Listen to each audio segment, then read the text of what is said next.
السلام علیکم سامعین، 27 جمادی الاخری کی تاریخ شروع ہو چکی ہے، 9 جنوری ہے۔ خبر کا عنوان ہے غزہ کے حالات۔ دراصل 24 گھنٹے پہلے امریکہ میں جو بائیڈن کی ایک پروگرام میں ان کے خلاف مظاہرہ ہوا تھا اور نعرے لگے تھے، اور اسرائیل کے خلاف اور حماس کے حق میں نعرے لگے تھے۔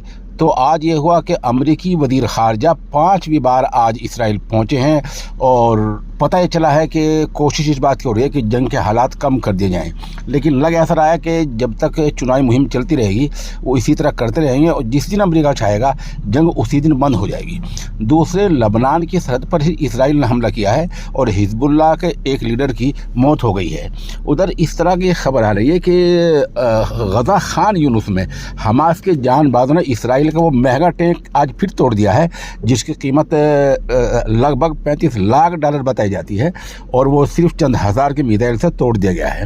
ادھر جو حماس کے جاں بازوں نے ان اسرائیلی فوجیوں کو مار گرایا ہے، جو ایک یہودی فوجی کو یرغمال بنے ہوئے چھڑانے کے لیے گئے تھے، اور پتہ چلا کہ وہ بہت قریب چلے گئے تھے، لیکن 13-14 یہودی فوجی مارے گئے ہیں۔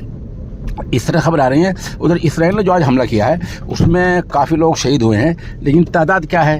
محکمہ صحت نے ابھی تک بھی ہم خبر بول رہے ہیں تقریباً 8 بجے تک کوئی اس بارے میں تعداد جاری نہیں کی ہے۔